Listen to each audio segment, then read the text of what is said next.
आखिर उसने क्या गलती की है? Assalamualaikum guys, oke kembali lagi bersama Draft Movie Review. Piye kabar Ire?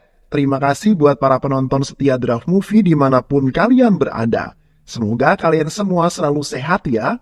Kali ini Draft Movie sudah merangkum sebuah film yang berjudul Balupuk. Bagaimana keseruan filmnya? Nggak perlu banyak basa-basi lagi, ini dia alur ceritanya.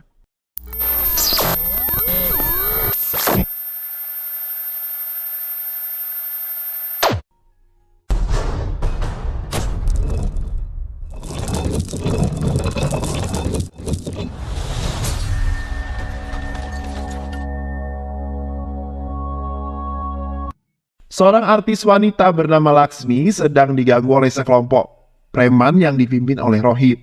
Rohit berniat untuk melecehkan Laksmi. Laksmi yang tak ingin dirinya dilecehkan berlari untuk menyelamatkan diri dari kejaran Rohit CS. Laksmi berlari hingga masuk ke dalam sebuah stadion kriket. Seorang pemuda baik hati bernama Raffi sedang berdiri di sana. Raffi muak melihat kelakuan Rohit CS yang terus berusaha untuk melecehkan Laksmi. Raffi lalu menghajar semua anak buah Rohit dengan begitu mudah. Raffi berhasil mengalahkan mereka dan menyelamatkan Laksmi. Raffi adalah seorang pegawai penagih hutang bank yang ada di Bangalore. Kesehariannya selalu disibukkan untuk menagih hutang para nasabah bank.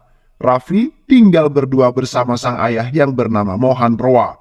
Ayah Raffi yaitu Mohan sangat ingin agar Raffi segera mempersunting seorang wanita yang sangat cantik.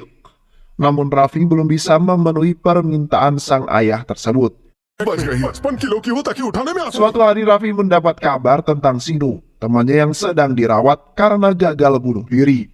Sinu menceritakan kejadian yang sebenarnya, bahwa semua ini gara-gara seorang gadis matre bernama Seruti. Seruti telah menipu banyak laki-laki termasuk Sinu. Target dari Seruti adalah laki-laki culun dan juga lugu. Dia mendekati mereka hanya untuk memanfaatkan uang mereka dan mengurasi hingga habis. Raffi sangat kesal dengan gadis bernama Seruti itu. Dia berniat untuk membalas semua perbuatan Seruti. Tak lama kemudian Raffi telah sampai di kafe tempat Seruti dan pamannya sering mencari mangsa. Raffi menyamar sebagai seorang pria culun dan lugu. Seruti sangat gembira melihat makanan empuk datang di hadapannya. Dia mulai bersandiwara seolah-olah jatuh cinta kepada Raffi. Raffi mengikuti alur sandiwara Seruti. Raffi justru mendominasi sandiwara itu. Dia terus mendekati Seruti dan membuatnya risih. Raffi bertindak seolah-olah dia cinta mati kepada Seruti. Di mana ada Seruti, di situ ada Raffi. Bahkan saat di rumah pun, Raffi kadang-kadang mendatangi rumah Seruti. Saat Raffi pulang ke rumahnya, ayahnya lagi-lagi kembali meminta Raffi untuk segera menikah. Namun Raffi selalu beralasan bahwa dia masih belum memiliki tambatan hati hingga pada saat ini. Ayahnya yang terus saja mendengar kata-kata itu, lama-kelamaan menjadi muak dan kesal. Mohan lalu mengancam Raffi jika dalam kurun waktu 1 minggu, Raffi belum juga menikah dengan seorang wanita, maka dirinya akan memaksa Raffi untuk menikahkan dengan wanita pilihan sang ayah tercintanya. Di sisi lain, paman Seruti menyarankan kepada Seruti untuk menikah dengan Raffi. Dia mengatakan bahwa mungkin jika kamu meminta Raffi untuk segera menikahimu, dia akan segera pergi menjauh dari sini. Ujar pamannya. Seruti masih menimbang keputusan itu, tapi Raffi tiba-tiba datang dan langsung mengajak Seruti untuk menikah dengannya. Seruti tentu syok mendengar hal tersebut. Di dalam lubuk hati Raffi, dia hanya ingin membuat Seruti semakin tersiksa dengan gangguannya. Tapi Seruti dan pamannya tak berpikir seperti itu. Mereka mengira bahwa Raffi benar-benar mencintai Seruti. Baru saja Raffi pergi dari sana, orang tua Seruti telah kembali ke rumahnya. Dia membawa sebuah kabar gembira, Seruti akan menikah 10 hari lagi. Seruti terjebak dalam kondisi itu. Di satu sisi, Raffi sedang melamar dirinya dan di sisi lain ayahnya sudah menyiapkan seorang calon suami bagi dirinya. Seruti dan pamannya lalu pergi ke rumah Raffi untuk menemui Mohan, ayahnya Raffi. Seruti menjelaskan bahwa dirinya dan Raffi adalah sepasang kekasih yang saling mencintai. Namun Raffi malah melamar dirinya tanpa sepengetahuan dari keluarganya, ujar Seruti kepada Mohan. Seruti berharap dengan alasan itu, Mohan Roa akan marah kepada Raffi dan meminta agar Raffi membatalkan lamarannya. Namun pada kenyataannya, Mohan Roa justru sangat bahagia. Semua tetangga langsung diundangnya. Acara syukuran digelar saat itu juga. Mendengar kabar Raffi akan menikah adalah kado terindah bagi Mohan Roa. Dia mengira Raffi melakukan hal itu karena desakan darinya. Kini, buah si malakama yang menghampiri keduanya. Keduanya terjebak di dalam sandiwaranya masing-masing. Di malam harinya mereka janji untuk bertemu di sebuah bar. Rencananya sih mereka akan saling terbuka dan berbicara jujur tentang semua sandiwara itu. Namun yang terjadi, Raffi, mereka hanya bisa saling isin-isinan. Tak lama kemudian seorang ketua preman mulai menyadari bahwa pria isin itu adalah Raffi. Dia yakin bahwa Raffi yang ia lihat saat ini adalah orang yang dulu pernah menghajar mereka saat ingin melecehkan seorang artis. Ketua preman itu melaporkan temuannya kepada bosnya yang bernama Rohim. Rohit lalu menantang mereka semua. Bagi siapa yang bisa mengganggu dan mencium kekasihnya Raffi itu, maka aku akan memberikannya sejumlah uang sebagai imbalannya. Tak lama kemudian Seruti pamit untuk ke WC sebentar. Momen itu tentu saja dimanfaatkan oleh semua preman. Mereka berusaha untuk meraih Seruti. Tapi Raffi datang di waktu yang tepat. Dia langsung menghajar dan mengalahkan mereka semua. Raffi kembali melibas mereka untuk yang kedua kalinya. Aksi Raffi yang memukau itu membuat Seruti kagum. Kini di lubuk hatinya yang terdalam, perasaan cinta mulai tumbuh kepada Raffi. Mereka lalu pergi dari sana dan di saat yang bersamaan, Rohit tiba di bar tersebut. Rohit sangat terkejut ketika melihat gadis yang berada di samping Raffi adalah Seruti. Usut punya usut ternyata Seruti adalah calon istrinya Rohit. Dan mereka akan menikah 10 hari lagi. Walaupun mereka sudah bertunangan dan akan menikah, mengapa Seruti malah kencan dengan pria lain? Itulah yang membuat Rohit jadi semakin murka. Keesokan harinya, orang tua Rohit bertemu dengan orang tua Seruti. Mereka protes tentang kelakuan Seruti. Mereka mengatakan bahwa Rohit melihat Seruti yang sedang kencan bersama pria lain. Namun orang tua Seruti tak serta-merta mempercayai omongan mereka. Mereka yakin bahwa Seruti adalah anak yang baik dan tak melakukan hal tersebut. Di tengah obrolan itu, tiba-tiba Mohan Rao, ayah Rohit datang untuk menemui ayah Seruti. Mohan datang untuk membicarakan tentang kelanjutan cinta anak mereka. Bagaikan tersambar petir di siang bolong, itukah yang dirasakan oleh kedua orang tua Rohit dan Seruti. Mereka sangat terkejut mendengar hal itu. Ayah Seruti yang marah kemudian memanggil Seruti untuk menjelaskan semua ini. Seruti lalu menjelaskan bahwa aku sudah mencintai Raffi ayah, aku sangat bahagia setiap kali berada di sisinya. Aku ingin menikah dengan Raffi. Tapi jika ayah menolaknya dan ingin aku menikah dengan Rohit, maka aku akan menuruti permintaan ayah dan menikah dengannya, ujar Seruti. Mohan juga terkejut mendengar penjelasan Seruti. Dia sama sekali tak mengira bahwa Seruti sudah dijodohkan. Dia meminta maaf kepada orang tua Rohit dan Seruti. Mohan lalu berjanji akan memperlakukan Seruti seperti darah dagingnya sendiri jika ayah Seruti menerima lamaran Raffi. Tapi jika lamaran itu ditolak, dia akan memastikan bahwa Raffi tidak akan mengganggu Seruti lagi. Itulah kata-kata Mohan sebelum pergi dari hadapan mereka. Sikap berbeda ditunjukkan oleh orang tua Rohit. Mereka marah karena merasa dikhianati dan dipermainkan. Bahkan kemarahan ayah Rohit itu membuatnya ingin sekali mematahkan kaki Seruti. Ayah Seruti memberontak dan membela putrinya. Tindakan terpuji ayah Raffi sudah memantapkan pilihannya. Dia yakin bahwa kebahagiaan Seruti pasti ada di tangan Raffi dan Mohan. Kini, pertunangan antara Seruti dan Rohit resmi dibatalkan. Ibu Rohit sangat kecewa dengan keputusan, begitu pula dengan Rohit. Rohit menjadi sangat murka. Paman Rohit yang bernama Purna diminta turun tangan untuk menangani masalah ini. Purna adalah seorang gangster ternama yang menguasai kota Fiza. Keseharian selalu disibukkan dengan mencari seseorang bernama Shankar dan Nanaji. Kedua orang itu telah membunuh anak Purna. Purna berjanji kepada Rohit, keponakannya, bahwa ia akan menghabisi siapapun yang menghalangimu. Saya akan membuatmu bisa menikahi Seruti, ujar Purna. Sesuai dengan janjinya, Purna lalu pergi ke acara pertunangan Seruti. Pertunangan itu akan dilaksanakan di sebuah kuil. Raffi masih tak percaya dengan apa yang terjadi. Dia terkejut dengan keputusan ayahnya yang tiba-tiba menggelar acara pertunangan tersebut. Raffi sama sekali tidak mencintai Seruti. Tak lama kemudian Purna beserta anak buahnya telah sampai di sana. Raffi merasa kenal dengan Purna. Purna mengamuk, sedangkan Rohit langsung membawa Seruti pergi. Raffi tentu tak diam begitu saja. Dia menghajar anak buah Purna hingga terbang tinggi melayang-layang. Purna sangat terkejut ketika dia melihat Raffi. Ternyata orang yang selalu dicari malah ada di sini. Semua orang terkejut ketika mengetahui bahwa nama Raffi yang sebenarnya adalah Shankar. Shankar mengancam Purna jika dia berani macam-macam, maka aku akan menghabisimu, ujar Shankar. Pertempuran pun terjadi, tapi anak buah Purna bukanlah apa-apa di hadapan Raffi. Purna lagi dan lagi harus kembali terkejut, karena Babe Mohan yang ada di hadapannya ternyata adalah Nanaji. Purna telah berhasil menemukan orang yang dicarinya. Usut punya usut, ternyata selama ini Raffi dan Mohan bukanlah seorang ayah dan anak. Mereka terus mengalahkan anak buah Purna tanpa belas kasihan sedikit pun. Kelengahan Nanaji berhasil dimanfaatkan oleh Purna. Purna berhasil menusuk Nanaji dari belakang. Raffi panik. Nanaji segera dibawa ke rumah sakit, sedangkan Seruti berhasil dibawa oleh Rohit untuk dinikahi paksa di Fiza. Di rumah sakit, teman-teman Raffi menanyakan tentang kebenaran dari kata-kata Purna. Apakah benar bahwa Raffi alias Shankar dulunya adalah seorang gangster? Raffi sudah tak mampu lagi menutup masa lalunya. Ia mau tak mau harus menceritakan itu semua pada teman-temannya. Beberapa tahun yang lalu di kota Vizard, Nanaji adalah penguasa di sana.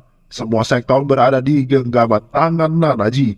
Pembangunan dan usaha apapun yang mau dibangun harus mendapat izin dari Nanaji. Nanaji begitu berkuasa di sana. Purna dan sekelompok gangsternya pun tunduk di hadapan Nanaji. Walaupun begitu, Purna tak diam begitu saja untuk melawan kedikdayaan Nanaji. Purna menyewa kelompok gangster pimpinan Shankar. Shankar adalah seorang pemuda yang penuh kesombongan. Oleh karena itu, dia dijuluki sebagai Balupu Shankar. Shankar tak pernah pandang bulu dalam bekerja, asalkan bayarannya pas. Dia akan bekerja dengan siapapun. Shankar lalu diminta oleh Purna untuk segera mengambil alih semua bisnis Nanaji. Sebelum beraksi, Shankar menjenguk salah satu temannya yang bernama Suri. Tapi perawat rumah sakit menyampaikan bahwa dokter tak mengizinkan preman untuk menjenguk pasiennya. Shankar ingin protes kepada dokter itu, tapi ketika dia melihat dokter itu, dia justru malah jatuh cinta pada pandangan pertama. Kecantikan Dr. Anjali berhasil menaklukkan hati batu Shankar. Dr. Anjali yang tak menyukai kekerasan dan premanisme membuat Shankar berpura-pura menjadi orang yang baik. Shankar terus memandangi kecantikan Dr. Anjali. Di hadapan Dr. Anjali, Shankar mengaku sebagai Raffi, seorang musisi. Shankar terus melakukan PDKT pada Anjali. Setiap berhubungan dengan Anjali, dia menjadi orang yang sangat lembut dan bertulang lunak. Berbeda 360 derajat jika Shankar kembali ke kehidupan sebagai seorang gangster. Dia adalah sosok yang sangat kejam. Shankar mulai bergerak untuk menghancurkan Nanaji. Banyak bisnis Nanaji yang berhasil diambil alih oleh Shankar. Bahkan komisaris polisi pun sekarang berada di pihak Shankar. Shankar berhasil membuat Nanaji frustasi. Dia tak tahu lagi bagaimana caranya untuk menghentikan Shankar. Pemuda sombong itu berhasil menggerus kekuasaan Nanaji. Hanya ada satu perintah dari Nanaji untuk anak buahnya, yaitu segera menghabisi Shankar. Anak buah Nanaji berusaha untuk membunuh Shankar di sebuah mall. Shankar berhasil mengalahkannya dengan sangat mudah. Dia hendak membunuh anak buah Nanaji, tapi rencana itu seketika dirubah karena Anjali melihatnya. Anjali sangat bahagia karena Shankar berhasil menyelamatkan seseorang. Dia lalu meminta Shankar untuk memotivasi ratusan pasiennya yang tak bersemangat untuk hidup lagi. Ceramah Shankar membuahkan hasil. Kini para pasien telah kembali menemukan semangat hidup. Anjali sangat bangga atas keberhasilan Shankar. Benih-benih cinta mulai tumbuh di hati keduanya. Kini mereka telah resmi berpacaran. Suatu hari, anak dari Purna yang bernama Babiji datang ke rumah sakit untuk memberikan pelajaran kepada pasien di sana. Pasien itu adalah anak buah Purna yang berani membangkang atas perintahnya. Tapi kejahatan Babji itu dihentikan oleh Anjali. Anjali tak terima jika pasiennya disakiti. Babji berniat untuk melecehkan Anjali, tapi niat itu diurungkan karena banyaknya orang di sana. Shankar sudah pasti murka dengan kelakuan Babji. Dia datang ke rumah Purna untuk menghajar Babji. Babji disikat dan dihajar hingga tak berdaya. Purna berusaha untuk menghentikan aksi Shankar, tapi Shankar sama sekali tak menghiraukannya. Dia tetap menghajar Babji karena Anjali adalah calon istriku. Jika kalian berani menyentuhnya, maka aku tak akan segan-segan untuk membunuh kalian, ujar Shankar. Walaupun sudah diultimatum oleh Shankar, nyatanya itu tak membuat nyali Babji menciut. Dia berniat untuk membalas dendam. Babji datang ke rumah sakit dengan membawa air keras. Dia ingin menyiramkan air keras itu ke wajah Anjali. Babji terus berupaya untuk mendapatkan Anjali, namun tiba-tiba dirinya ditusuk pisau oleh Nanaji. Nanaji tak akan membiarkan putrinya dalam bahaya. Ya, ternyata Anjali adalah anak dari Nanaji. Kau memiliki urusan denganku, bukan dengan putriku. Kau boleh menghancurkan usahaku, bisnisku, tapi tidak dengan putriku. Jika sampai kau berani menyentuhnya sedikit saja, maka aku akan pastikan kau mati di tanganku. Kehidupan Anjali memang sangat bertolak belakang dari kehidupan sang ayah tercintanya. Anjali sangat membenci kekerasan, oleh karena itulah dia selalu meminta ayahnya untuk keluar dari kehidupan itu. Tapi ayahnya tak pernah mendengarkan Anjali. Anjali lalu pergi menemui Shankar. Dia sangat kecewa kepada Shankar karena telah membohongi dirinya. पहले तुम अकेले थे पर अब तो मैं हूं ना। Shankar menjelaskan bahwa sejak ia kecil, ia telah ditinggal oleh kedua orang tuanya. Aku hidup sendirian sebatang kara. Hanya dengan jalan inilah aku bisa terus bertahan hidup. Tapi kehadiran dirimu begitu berarti bagi hidupku. Kau mengajarkanku apa arti dari cinta, apa arti dari rasa sayang. Jika kau memang ingin aku keluar dari dunia itu, maka dengan senang hati aku akan meninggalkannya untukmu, ujar Shankar. Anjali terharu mendengar perkataan Shankar, namun sebuah masalah baru kini lahir menerpa Shankar. Purna tak terima dengan kematian Babji, putranya yang tewas di tangan Nanaji. Purna lalu meminta Shankar untuk segera menghabisi Nanaji. Shankar jelas saja menolak permintaan itu. Dia juga mengatakan bahwa ini adalah akhir dari perjalanan kriminalnya. Anak bungsu Purna yang bernama Kasih menyarankan agar Purna segera menghancurkan hubungan Shankar dengan Anjali. Purna menceritakan kepada Nanaji bahwa anaknya yaitu Anjali telah berpacaran dengan Shankar. Saat ini dia tengah dibawa kabur oleh Shankar. Jika kau ingin putrimu kembali, maka rebutlah dia dari tangan Shankar. Itu pun jika kau berani, ujar Purna. Di sisi lain, Anjali dan Shankar hendak menemui Nanaji untuk meminta restu hubungan mereka. Namun di tengah jalan, Nanaji yang sudah terpancing omongan Purna langsung meminta anak buahnya untuk menghabisi Shankar. Shankar terpaksa harus melawan mereka semua. Keadaan kemudian diperparah dengan Kasih dan anak buahnya yang datang membantu Shankar. Mereka bersandiwara untuk meyakinkan Nanaji bahwa Shankar memang telah menculik Anjali. Anjali berusaha untuk menghentikan ayahnya, tapi ayahnya yang keras kepala selalu tak mendengarkan omongan Anjali. Kasih lalu memanfaatkan kelengahan mereka dengan menghabisi Anjali. Shankar merespon tindakan Kasih dengan melemparkan sebuah kapak kepada dirinya. Kasih tewas seketika. Anjali mulai kehilangan kesadarannya, dia sekarat. Shankar langsung membawa Anjali ke rumah sakit. Anjali memanggil-panggil ayah dan kekasihnya itu. Di tengah akhir hayatnya, Anjali menyampaikan semua keluh kesahnya dan menitipkan sebuah pesan pada sang ayah. Ayah, aku sudah berkali-kali memintamu untuk keluar dari dunia kriminal, tapi kamu sama sekali tak pernah mendengarkanku. Berbeda dengan Shankar, walaupun dia di jalan yang sama denganmu, ketika aku memintanya untuk keluar dari dunia kriminal, dia langsung mendengarkan omonganku. Dia tidak memiliki siapa-siapa di dunia ini, dia hanya memilikiku yang sangat dia cintai. Kini orang yang dia punya akan segera pergi dari dunia ini. Kau harus menggantikan posisiku, ayah. Jadilah ayah yang baik bagi Shankar. Hiduplah dengan baik hingga dia menemukan orang yang lebih baik dariku, ujar Anjali yang menghembuskan nafas terakhirnya. Shankar dan Nanaji sangat berduka. Mereka berjanji akan menjalankan permintaan Anjali. Mereka lalu pergi meninggalkan kota Vizat dan menjalani kehidupan yang baru sebagai Raffi dan Mohan Rao. Kembali ke saat ini, ayah Seruti meminta kepada Raffi untuk bisa menyelamatkan Seruti. Seruti lalu pergi kembali ke kota Vizat. Rumor kedatangan Raffi ke kota Vizat membuat seluruh masyarakat di sana gempar. Nama Shankar masih sangat disegani di sana. Purna sudah tak menyambut kedatangan Shankar untuk dihabisi. Shankar menerobos masuk ke dalam rumah Purna. Dia mengalahkan anak buah Purna, tapi tiba-tiba Shankar berlaga seperti sedang kerasukan. Gayanya sangat mirip dengan sosok Kasih. Dia mengatakan akan membalaskan dendamnya untuk menghabisi Shankar dan juga Nanaji. Semua orang di sana percaya dengan akting Shankar. Bahkan Purna mempersilahkan arwah Kasih untuk segera beristirahat. इस अमावस के चांद को निकालो। बंसी बाबूजी Shankar memanfaatkan kesempatan itu untuk memastikan keadaan Seruti. Shankar benar-benar berhasil membodohi mereka semua. dia berhasil menculik Rohit diam-diam dan menyerahkannya pada Nanaji. Nanaji meminta Purna untuk ketemuan di sebuah pelabuhan. Jika dia menginginkan Rohit, maka Purna harus menukarnya dengan Seruti, ujar Nanaji. Mereka lalu sampai di tempat pertemuan. Nanaji datang bersama anak buah lamanya dan teman-teman Sankar saat masih aktif menjadi seorang gangster. Sedangkan Purna datang bersama seluruh anak buahnya.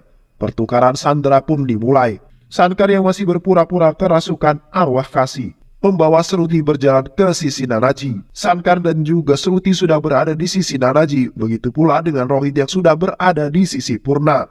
Rombongan Purna lalu berteriak meminta Sankar untuk segera menghabisi Nanaji.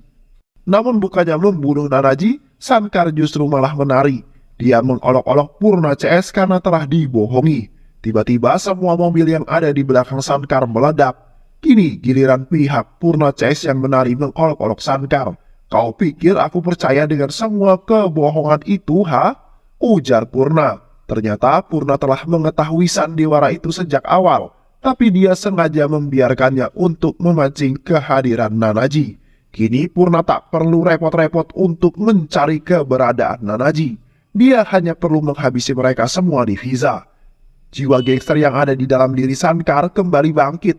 Dia langsung menerjang dan melibas semua anak buah Sankar. Di hadapan Sankar, semua anak buah Purna hanyalah sebuah kerucu-kerucu belaka. Di sisi lain, Nanaji hanya menjadi penonton pertarungan Sankar. Dia hanya ingin membicarakan tentang pernikahan Seruti dengan Sankar.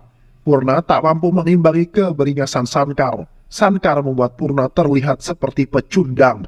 Mudah saja bagi Sankar untuk bisa menggorok leher Purna. Tapi ia enggan melakukannya. Dia meminta agar Purna berhenti dari dunia gangster dan bertaubat ke jalan yang lurus. Dan film pun selesai.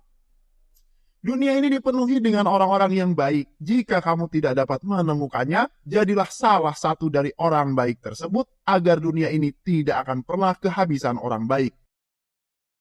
Terima kasih udah nonton video ini sampai akhir. Semoga kalian semua terhibur. Jangan lupa subscribe, like, comment, and share ya.